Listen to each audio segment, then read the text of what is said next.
A lot of business owners massively overcomplicate funnels and automations when they're looking to scale their business. They think they need the world's most complicated funnel, the world's most complicated automations, when in reality you need a simple process that is scalable and that has the least amount of moving parts, that there's the least amount of things to go wrong. When we look at Charlie Morgan, he has built an insanely profitable business with a very simple system in terms of how he builds his funnels and automations. Now, when we look at automations and we look at funnels and we just look at marketing in general, there's essentially three areas. We can look at our top of funnel, which is essentially us marketing and building in awareness. Essentially, our top of funnel is as many eyeballs on our business as we physically can have. Now, then we have our middle of funnel, and we're then looking at retargeting this top of funnel into some form of opt-in. We essentially are wanting to gather some contact details. What we then do is we then move into our bottom of funnel, where we're essentially getting them to apply or book a call into one of our offers, potentially even make a purchase. Charlie Morgan sells a very high ticket offer, so he sells everything over a call. Chances are, if your offer's over £1,000 or more, potentially even over a couple £100 or more, it depends how much authority you have, you're probably going to have a sales call inside your sales process. Now, when we look at the ability to sell without a sales call, we have to realize how much authority that you have in the market. If you have a big following, you have a big amount of know, like, and trust with your audience, chances are you can probably sell without a call. However, the higher that your price gets, the more likely you are going to need to have a call, and the reality is your conversion rates are probably going to be higher. You'll see that Charlie Morgan essentially has a VSL in between his middle of funnel and his bottom of funnel to essentially try and push more people through and qualify people more. He most likely has a huge amount of call bookings coming through, so he can afford to have a little bit more friction there to qualify people. Whereas if you're a business that doesn't have as much lead flow, then you don't really want as much friction. You want to get as many leads onto a call. And I think the problem that a lot of businesses make is they think that they need to know everything about a lead before they get on a call. Yes, of course, it helps having some background information, but the whole goal of a sales call is to understand them, understand their struggles, understand their pain points, understand their goals, and essentially prescribe a solution for them. Now, when we look at top of funnel, we then essentially can see the main platforms that he's running. So YouTube, Instagram, Twitter, TikTok, and email list. I think Twitter is massively underused nowadays. And essentially, if you're then creating all this content on other platforms, it can be quite easy just to reproduce on Twitter. YouTube, especially nowadays, it builds a huge amount of know, like, and trust. You build a lot of understanding with someone when you watch long form content that I find is quite hard to get across on Instagram. I also think that email list is massively underutilized. People don't realize that you can literally automate a sequence. So when we look at an email list, if you're sending out regular content to your email list, if you have pieces of content that perform insanely well, you can take that, put that into an automated sequence. You can then have all your new subscribers in your email list going through that automated sequence, so then eventually you're left with a year, 2 years, 3 years, 4 years long automated sequence of all of your highest performing emails. So it can be quite a passive system once you've got it running. Now, his goal is to build trust, attract his ideal clients, and then his which are appointment setters, agency owners, and coaches. Now, the cool thing with this market is appointment setters, agency owners, and coaches, they're probably selling a high ticket offer themselves. If we look at essentially selling business to consumer, it can be a little bit harder selling higher priced offers when you're a business to a consumer as opposed to a business to a business. Essentially, we need to figure out what is the outcome that someone would have after investing in you. For example, if I signed up with an appointment setter and they guaranteed that they'd make me X amount of money, I'm happy to pay anything up to that as long as I'm profitable. Whereas if we're selling business to consumer, we need to understand what it is that we help them achieve, and we need to package it up in a way that it essentially gives them a huge amount of value, and they can see the value from it, and that then value is correlated to the price that they will then pay. His content focuses on case studies, so it essentially positions him as an authority figure because people then see that he's worked with people to get X result.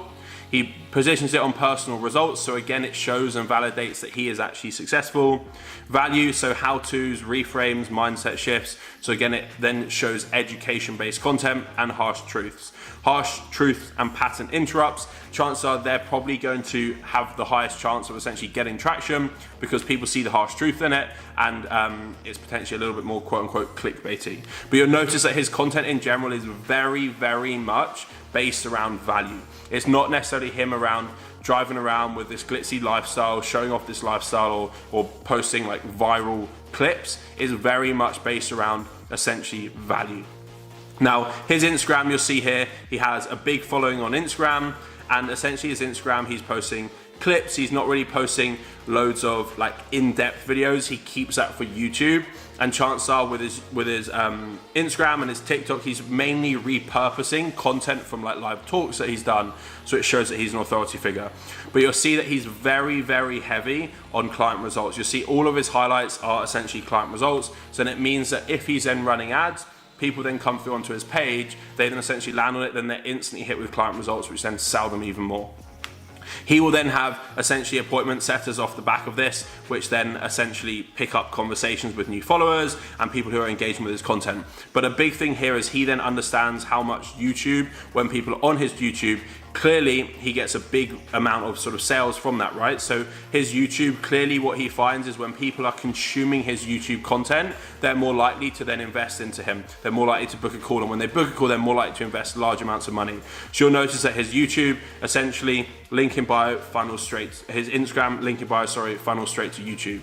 Now on YouTube, you'll notice that he essentially has two channels. Essentially, he's got Charlie Morgan Official, 227K, and then he's got Charlie Morgan Business, which is 7K. So it's most likely a newer channel, 13 videos, as opposed to essentially 380. So what you'll then notice on this one is he's then very much specific on business related content, whereas on this one, he's more specific with like making money, reprogramming your brain, mindset. Now, the thing with different content like this is business content can be quite hard to essentially get lots of traction on, whereas content like this, how to get so rich your parents think you sell drugs, like it's a clickbaity thing with a clickbaity thumbnail, like that's more likely to get more traffic, right? So 64K compared to 3K. Obviously it's a different channel, so we have to take that in consideration, but appointment setting 21K, you can see that the difference, right? Now you see the whole goal of this is then it pushes people into a call, into a funnel. And we'll talk about the funnel in a second. Then the whole goal here with his Twitter is, again, backing himself up that he's sold X amount, so it gives him authority, but then you'll also notice that he's pushing people direct to the YouTube as well. Then email list, we're not a part of the email list, so it's quite hard to specifically say, but I would say that what he does with his email list is he probably captures data from lead magnets that he runs and ads that he runs, opt-ins, and essentially remarkets to them, and will then probably push out his YouTube to them when he releases a new video. One thing that works really well that we found from an email list perspective is essentially if you send an email every day, Monday to Friday, on Monday you send it to your whole list, and that's essentially around you pushing out a YouTube video that you've posted, and then the others are more text-based, sent out to people who have opened your email in the last 30 days. Go with 30 days if your email list isn't massive. If your email list is massive, then go with 7-day opens. Ads, he then essentially then is running ads as well, and you'll notice that then his ads are essentially about essentially pushing people straight into a funnel to book a call. You'll then notice that essentially the majority of his content will then go direct into YouTube, but then his ads that he runs goes straight into a funnel. Now you'll notice the big thing here with a funnel is it's very simple. There's one big marketing premise that we need to think about, which is called above the fold, and essentially when someone lands on a page, what do they see before they have to scroll? Chances are a lot of the traffic will come from mobile, so we need to take that into account. But then also if we look at this, we then have a clear headline, a clear subheading, and then a VSL. It's super clear.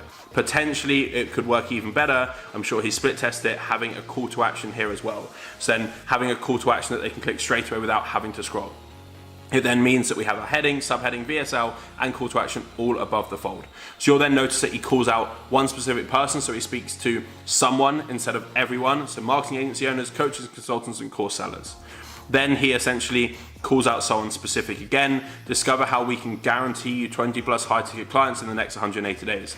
So he's then calling out people selling high ticket offers too, and then he's also putting a guarantee in place. They have a guarantee in place that you're going to get a certain outcome, for example, 20 plus high ticket clients in 180 days, or they refund you and give you X amount of money as a result of, quote unquote, they say, wasting your time. So essentially they back their products so highly that if you've done everything that they say, they will give you a refund. So not only do they guarantee an outcome, which then puts you at ease off the back of investing large amounts of money, but what it also does is it makes you realize that if you invest X and you get 20 high ticket clients based off your offer, it's then going to correlate to X return on investment. And if you don't get that, after having implemented everything, you will then get your money back plus X. So it then makes it a no-brainer offer. That's a big thing when selling high ticket, is a no-brainer offer. So essentially his ads flow into this funnel or flow into YouTube organically, and then everyone then gets pushed into essentially a VSL. Now the VSL is then essentially him selling even more, and this is very heavily focused on essentially client results. Very heavily focused on all of the people that he's worked with before, because then what this means, by the time that someone gets on a call with him, they've seen all of the results that he's achieved. Being able to sell a high ticket offer for a considerable amount of money is very, very hard unless people can see the outcome that they've got. People don't want to buy in just based off the features because you have this shiny course and this shiny support system. People want to buy in based off the outcome that they're going to achieve, and they then essentially match the investment to the outcome. He's then again calling out a very clear type of person. So marketing agency owners, coaches, consultants, and course sellers. You're one step away from learning how you can fill your pipeline with 30 to 100 plus qualified appointments every single month, guaranteed. Best part is, if you don't get clients, we don't get paid. So essentially, again, very, very much a no-brainer offer. Why would you not take that step? This then essentially funnels through into a call booking page. So off the back of this, they then schedule a call into the calendar. Now, a big thing here you'll notice with the calendar is this is essentially then getting everyone to try and schedule a call as quick as possible. It's very, very hard if your sales calendar is massively open. One, it makes you not look busy and not in demand. And two, what it means is leads then book far away. The further away the lead is and the further away them booking in, it means the less essentially warm they are, the harder it is for you to close them. So you want to get a lead in as quick as you can. Off the back of this, once the call is confirmed, you then essentially get taken to this page. This is essentially the call confirmation page. So what he does here is, even though the appointment is actually scheduled, he makes it clear that it's not, so it grabs your attention because you don't want to think that you've not missed it, and he then says it will be cancelled if you don't do this. Because they have so much volume coming through, they probably would cancel this, but sometimes if you don't, some people just use this as a means of sort of grabbing attention, making sure that people do it. So a big thing now with Google Calendars is essentially you need to mark events as yes, and then mark contacts as people that you want to receive emails from. Otherwise, future emails then don't go to primary inboxes and it gets messy. So essentially what he's doing here is getting the person that's booked the call to say, yes, I'm coming to the event, so it adds to their calendar and confirms it to a sales team, and then say, yes, I know that email, so then the future emails then are more likely to land. Otherwise, essentially it impacts show rates. And I'm sure that Charlie has an insanely busy sales call calendar, so he obviously wants to make sure that calls are showing up, otherwise it's calls that someone else could have had. Now, off the back of this, he then essentially has an email that comes out afterwards, and again pushing back to YouTube. He understands how valuable YouTube is, and essentially getting someone to buy into essentially understanding him, understanding how he works, and with his content being so heavy on case studies and his journey, it then reinforces that he's such this authority figure. Then off the back of this, he then links again in this email, this here, to make sure that people are essentially confirming.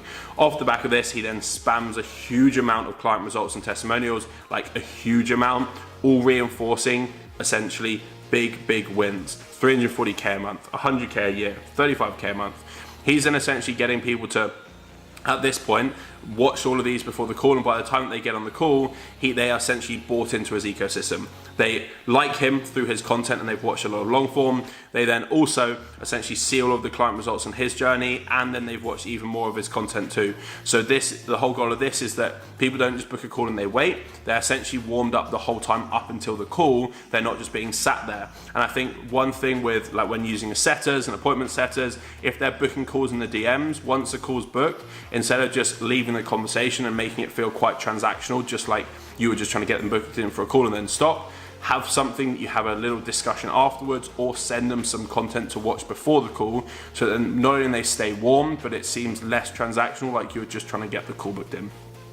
What we essentially do is we build out these systems for clients so that they can run ads and drive a huge amount of traffic and volume in, but actually have the systems to deal with this. They're not then having leaky buckets where leads drop off. We have our all-in-one sales and marketing platform, which essentially, like Charlie's funnels, will be built on things like ClickFunnels. His calendars are on Calendly. His follow-up sequence will probably be on ActiveCampaign. Our platform essentially does all of this for a fraction of the cost. You'll save a huge amount of money and pick up more leads because your systems are structured. If you're interested in that, you can click the link below and we'll guarantee your success at building out all of these systems.